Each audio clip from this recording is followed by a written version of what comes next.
Assalamualaikum warahmatullahi wabarakatuh. Selamat datang untuk para praktikan dasar teknik elektro. Di sini saya akan sedikit menjelaskan prosedur pada bagian kapasitor ini. Baik, kapasitor. Kapasitor merupakan komponen pasif penyimpan energi listrik. Energi listrik disimpan dalam bentuk medan listrik yang terbentuk oleh pembagian muatan pada kedua sisi keping kapasitor. Kapasitas dari kapasitor ditentukan oleh yaitu A, jarak antar keping, kemudian bahan dielektrik, dan luas keping. Kemudian ada macam-macam kapasitor menurut bahan pembuatnya. Pertama, tantalum, yaitu polar, yang artinya memiliki dua kutub, positif dan negatif. Sedangkan keramik tidak memiliki ujung positif dan negatif. Kemudian ada elektrolit, polar, sama seperti tantalum. Kemudian ada polyester, mika, kertas, yang sama-sama tidak memiliki kedua ujung positif dan negatif. Dan untuk konstanta bahan bisa dilihat di bawah tabel 2.1, yaitu udara vakum bernilai 1, aluminium oksida 8, keramik 100 sampai 1000, gelas 8, dan polietilen bernilai 3. Kemudian ada energi yang tersimpan dalam kapasitor. store sama dengan setengah kali kapasitansi kali tegangan pangkat 2. Untuk kode dalam kapasitor yang ukuran fisiknya kecil biasanya hanya bertuliskan 2 atau 3 angka saja. Jika hanya ada 2 angka, satuannya adalah PF atau picofarad. Sebagai contoh, kapasitor yang bertuliskan 2 angka 47, maka kapasitansi kapasitor tersebut adalah 47 picofarad. Jika ada 3 angka pertama dan kedua menunjukkan nilai nominal, sedangkan angka ketiga adalah pengali. Faktor pengali sesuai dengan angka nominalnya berturut-turut: 1 yaitu 10, 2 yaitu 100, 3 yaitu 1000, 4 10.000, dan 5 100.000. Sebagai contoh seperti 104 yaitu 10 kali 10.000, 105 yaitu 10 kali 100.000, 222 yaitu 22 kali 100. Kemudian ada tabel toleransinya seperti tabel 1.2 bisa dilihat. Biasanya jika ada huruf itu biasanya terdapat pada bagian kapasitor mika yang menandakan jika hurufnya F maka toleransinya adalah 1% dan sebagainya. Kemudian untuk kapasitor polyester, nilai kapasitansi bisa diketahui berdasarkan warna seperti pada resistor. Benar, seperti pada tabel 1.3, kedua warna kapasitor hitam, coklat, merah, orange, dan lain-lain, yaitu dari 0, 1, 2, 3, dan seterusnya. Dan di bawahnya ada contoh coklat, hitam, orange 103, nilainya 103, dengan pengali di belakang adalah 1000.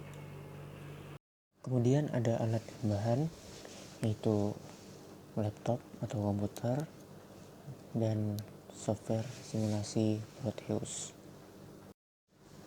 Selanjutnya langkah percobaan, yaitu yang pertama bagian A, pengosongan dan pengisian kapasitor.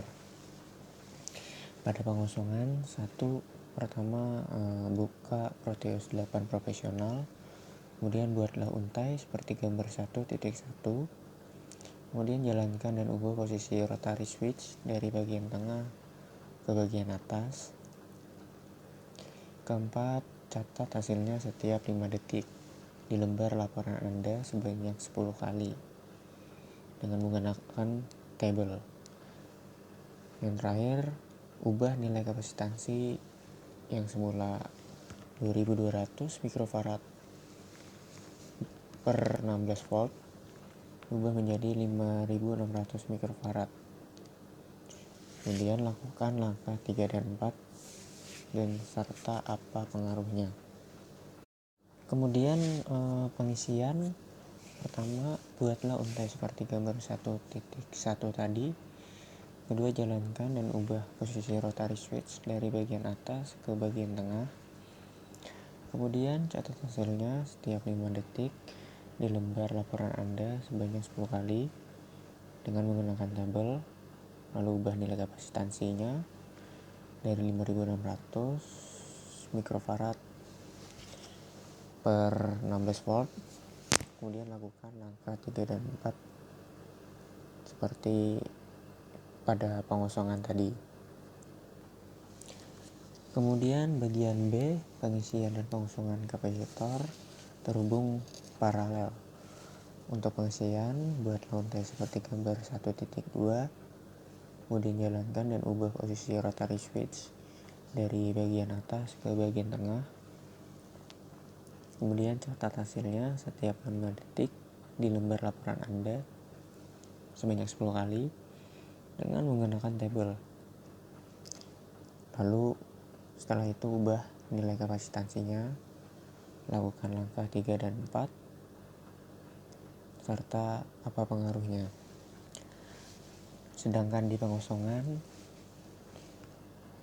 sama seperti bagian pengisian,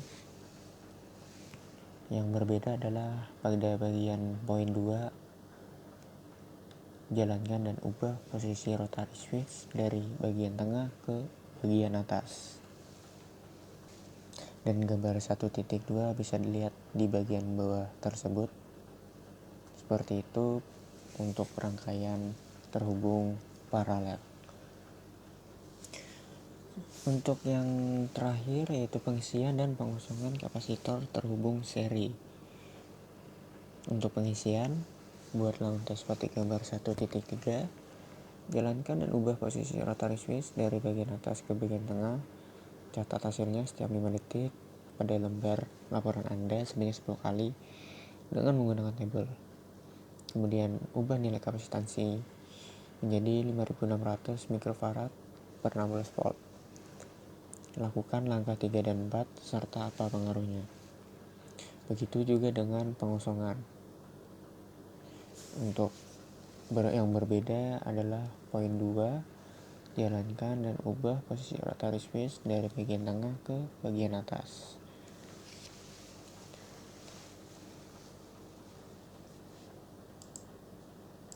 Untuk gambar 1.3 bisa dilihat pada slide ini seperti ini untuk yang terhubung seri.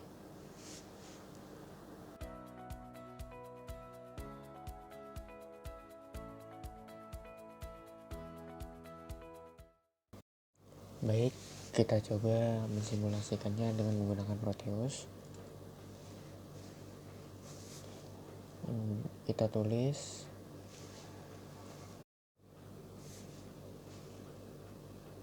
next, kemudian kita cari komponen sel yaitu baterai. Kita menggunakan device baterai. Kemudian resistor,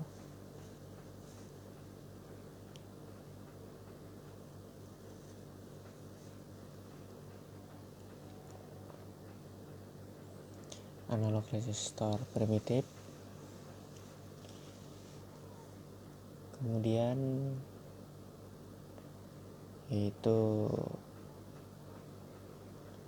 switch rotary 3,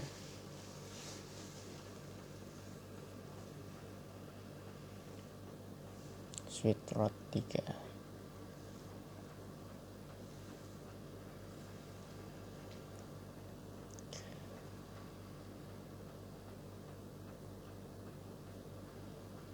Kemudian kita cari kapasitornya,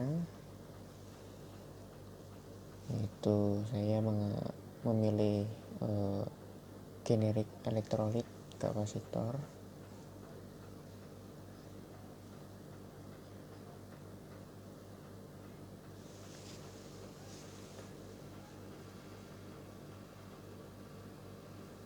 Ya, seperti ini komponen yang dibutuhkan.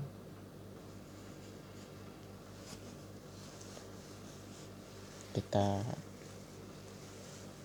sambungkan.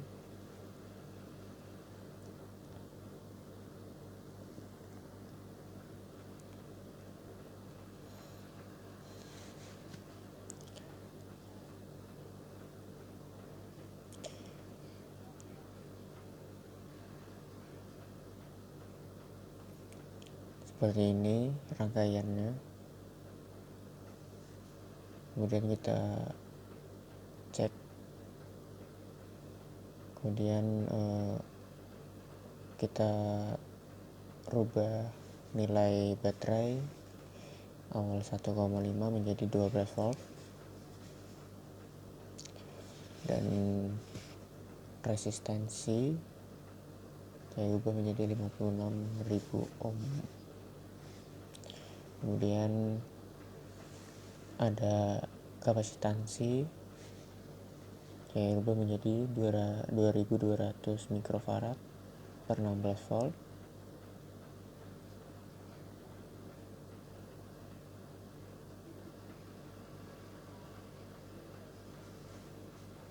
Kemudian kita ambil DC voltmeter untuk alat ukurnya.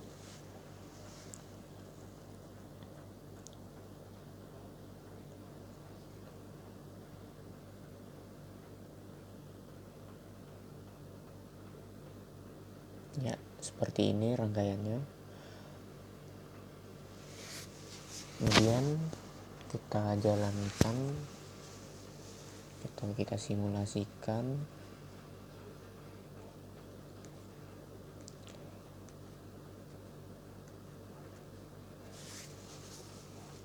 Untuk sebuah ini untuk pengosongannya, dan ini untuk pengisian. Jadi dari sambungan bagian atas ke bagian tengah untuk pengisian pada kapasitor. Sedangkan untuk pengosongannya yaitu kebalikan dari pengisian, seperti ini. Baik, itu saja untuk percobaan yang lainnya.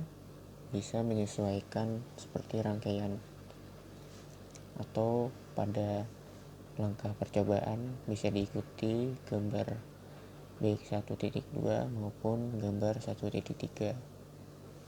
Dan untuk